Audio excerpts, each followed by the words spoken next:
Olá pessoal, bom dia, boa tarde, boa noite. Cumprimento a todos com a santa paz do Senhor Jesus. Meu nome é Maicon e hoje eu queria contar para vocês mais um testemunho que Deus fez na minha vida. Eu tenho vários testemunhos para ser contado e esse é um dos que aconteceu depois que eu me acidentei em 2015, depois que eu fiquei acamado, tetraplégico. Esse outro acontecido me deixou com a perna direita mais ou menos uns 5 centímetros mais curta do que a perna esquerda. Tive uma cirurgia na coxa inteira, não sei se eu vou conseguir colocar a foto aqui para não ter problemas com a plataforma. Talvez eu coloque ela meia borrada, mas a cirurgia foi na coxa inteira. E eu vou contar como que eu fiquei com a perna direita mais curta do que a esquerda, uns 5 centímetros, 7 anos depois do meu acidente de moto. Não sei se você sabe, se você tem alguém na família, algum conhecido, alguém que é acamado. Pessoas acamadas, por estarem na cama por muito tempo, elas começam a criar feridas, escaras, volta e meia sempre aparece. Eu não sabia disso, só fui descobrir depois que eu fiquei acamado, porque a gente não pesquisa sobre o assunto, a gente nunca se interessa em saber até que acontece com você ou alguém próximo a você. Comigo foi assim, eu não sabia que só por estar em cima da cama por muito tempo, aquilo fazia ferida. Mas é porque uma pessoa normal que anda, ela não fica muito tempo em cima do colchão, sangue circula, normal. Agora quem está em cima da cama fica muitas horas, muito tempo do mesmo lado. Eu estou há 10 anos, é só em cima da cama. Não saio. Então o corpo meu não está acostumado, não acostuma. Começou a criar feridas com o tempo, mas o corpo ainda foi acostumando. É igual quando você começa a trabalhar, um homem, um rapaz, começa a trabalhar em serviço pesado, ele tem as mãos finas e quando começa a trabalhar em serviço pesado, começa a ficar com a mão calejada. Seu corpo vai acostumando. Então, deve ser algo parecido com isso. Que em 2022 eu fiquei com uma ferida. Essa ferida começava embaixo, na parte da coxa e subia até na parte de cima da coxa, ela atravessava toda a coxa, infeccionou, ficou feia a coisa. Fui no hospital de Mairink primeiro, passei a noite lá, de lá fui transferido para São Roque, fiquei não sei quantos dias, semanas lá, não sei quanto tempo fiquei lá internado. De lá, eles me deram alta para poder continuar fazendo o tratamento em casa, passaram a receita, os remédios que eles passaram. Sabe quando você vai no hospital e eles perguntam: você tem alergia a algum remédio? Hoje eu sei que eu tenho alergia ao clindamicina 300 miligramas. O remédio é um antibiótico usado para tratar bactérias, um monte de coisa. Esse remédio era para fazer o tratamento em casa, para continuar o tratamento da infecção, depois que eu tive alta. Acontece que esse remédio começou a me dar reações de... ela trancava, fechava minha garganta, e eu não era só comer, que eu não conseguia comer as coisas. Não engolia, não conseguia, não descia. Eu até saliva, ela fechou toda a minha garganta. E cada dia que ia passando ia piorando. Aí eu fui, e é um antibiótico, eu fui e falei, por conta própria: "Ah, eu não vou mais tomar esse antibiótico, deixa ele pra lá". E eu ainda estava bem ruim, estava fazendo o tratamento, estava em meio ao tratamento. Eu fui dormir e no outro dia eu não acordei. Geralmente eu acordo muito cedo, 5 horas, 6 horas da manhã eu já tô acordado. Minha esposa levantou e viu que eu ainda estava dormindo, ela pensou: "Ah, ele tá dormindo, vou deixar ele dormir mais um pouco". Só que depois de um tempo ela viu que não era o normal. Aí veio, falava comigo, eu não respondia, mexeu em mim para ver se eu acordava ou não acordava, mexeu, eu acho que deve ter mexido, me balançado e nada. Logo pediu socorro, pediu ajuda, foi chamado meu cunhado para me socorrer, ele sempre me socorre, é um dos que me socorre também, quando eu preciso ir ao hospital. Olha só a situação, eu não acordei, minha esposa me balançou, eu não acordei, falava comigo, eu não acordava, eu fui tirado da cama, colocado no carro, não acordei, fui transportado até o hospital, não acordei. É quilômetro, não sei quantos quilômetros que dá daqui até o hospital de Araçariguama, mas eu vou colocar aqui embaixo.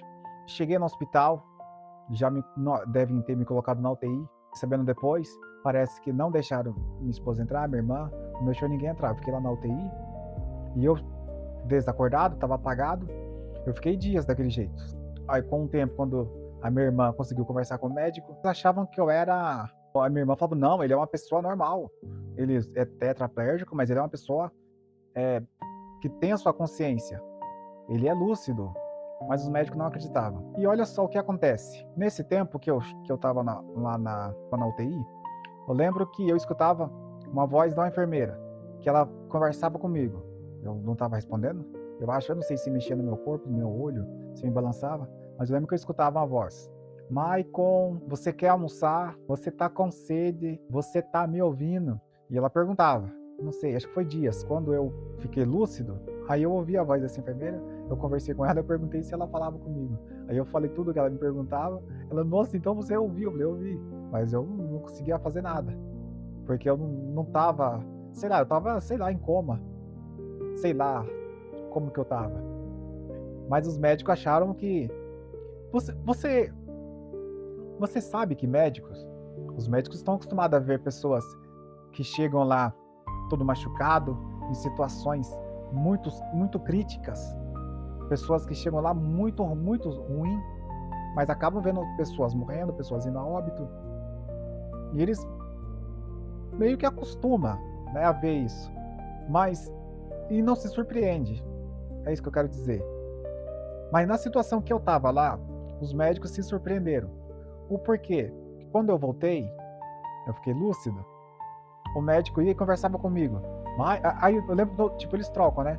Quando eles trocavam de médico, né? Aí eu lembro que quando eu voltei, aí chegou o médico lá que tinha estado comigo. Quando eu cheguei, eu tava bem ruim. Não respondia nada. Aí ele me viu acordado, conversando, ele falou, Maicon, é você? Como é que você tá? E conversou comigo. Só que ele tava tão surpreso, eu achei estranho, porque ele ficou tão surpreso que ele chamou outro médico. Olha só, eu não lembro o nome. Ele foi e chamou, fulano de tal, vem aqui. Aí foi e chamou, olha só, é o Michael, ele acordou. Olha, ele tá conversando com o Michael. E conversavam comigo, eles não estavam acreditando. E aí chamou mais um enfermeiro, não sei quem, não sei quem. Ficou uma meia dúzia de pessoas no quarto. Olha só como Deus é maravilhoso. O homem pode decidir qualquer coisa, mas a última palavra é de Deus. Enquanto Deus fala que não é o dia do seu fim, que você vai acabar, que vai ser seu último dia aqui na Terra, não acontece. Até os médicos ficaram surpresos. Eu lembro que até eu fiquei surpreso por ver os médicos ficarem surpresos. E foi mais ou menos isso. Ficou até um trocadilho. Mas foi bem legal aquilo. Mas a médica, eles não acreditavam que eu estava lúcido. Mas então tá, continuando. Dali eu fui transferido para Sorocaba, porque a minha situação ainda era ruim. Eu fiquei meses internado lá. E por causa da minha situação, precisa ficar alguém me acompanhando. Porque eu não consigo pegar um copo de água, não consigo fazer nada. Não consigo virar na cama. Para tudo isso, preciso de ajuda. Minha esposa, minhas irmãs se revezavam para ficar comigo. No começo eu fiquei 3 meses lá, foi muito tempo. Eu continuei fazendo tratamento lá. E como eu falei que era uma sepsia, era uma infecção generalizada, eu tomava remédios que eram muito fortes, era muito caro. Eles falavam, na verdade, os valores eram bem caros. Mesmo com esse tratamento, eles conseguiram combater a bactéria, só que essa bactéria, ela já tinha, as bactérias tinham comido a parte da cabeça do fêmur, eu não sei se posso pronunciar assim, a parte do fêmur que ela vai encaixada na bacia. Eles cortaram esse pedaço do osso e por isso eu tenho uma perna mais curta do que a outra. Aí a perna direita é menor do que a perna esquerda, eu acho que uns 5 centímetros. Eu fiquei muito tempo lá, foi bem difícil. E eu achei, pela quem me viam sair daqui da casa naquele dia, talvez achava que eu não voltaria. Meu filho caçula tinha 6 anos, eu acho. Ele não sabia nem a situação que eu tava. Os mais velhos também viram a minha situação. Uma coisa que eu não posso deixar de falar. Quando eu cheguei lá, depois de ter contado toda essa minha situação até aqui, vocês viram que eu estava em uma situação crítica, apagada. E lógico, quando você fica no hospital, geralmente tem mais alguns pacientes do lado. Eu cheguei lá, o médico falou que a minha situação de sair com vida era de 90% de não ficar vivo. E a do outro que estava do lado, chegou bem lúcido, tudo, era 90% de logo ser curado, passar pelo tratamento, ficar bom e ter alta, ir para casa, sair com vida. Acontece que eu saí com vida e a pessoa que estava do meu lado foi a óbito. Acontece que a outra pessoa que faleceu, não sei porquê, porque essa decisão quem toma é só Deus. Mas para mim contar hoje esse testemunho, Deus decidiu que eu tivesse com vida. Aí eu te pergunto, como está a sua fé hoje? Como está a sua fé hoje de acreditar? Eu estava quase morto e fiquei vivo. Deus agiu. Eu estou aqui hoje, anos depois. Deus que dá a última palavra. O que eu quero te dizer é, a sua solução está difícil, mas Deus pode a qualquer momento reverter tudo isso. Ele tem o poder de transformar isso em vitória. Como está a sua fé? Como está o seu relacionamento com Deus? Há pouco tempo eu fiz um vídeo falando sobre Salmos. E lá eu comento sobre o salmo que eu mais gosto, que é o 34:15. Deus cuida das pessoas honestas e ouve os seus pedidos. Ou seja, se nós somos honestos, se nós andamos de uma forma que agrada ao Senhor, Ele ouve nossos pedidos. Como está o nosso dia hoje? Como está a nossa vida? Como está o nosso testemunho? Porque na palavra do Senhor diz que Deus ouve as pessoas honestas e atende os seus pedidos. Tenha fé que Deus pode mudar toda essa sua situação. Abraão estava numa situação que teve uma fé que poucos teriam. Só na sua velhice ele teve seu filho, Isaque, e Deus falou para que ele sacrificasse aquele filho, que o oferecesse a ele. O Abraão, mesmo com seu coração apertado, amava seu filho, mas ele tinha fé. E falava, Deus proverá. E ele foi. E no último momento, no último minuto, ele ainda não duvidando do Senhor, Deus fala com ele e muda toda aquela situação. Com você não é diferente, que Deus pode mudar a sua história.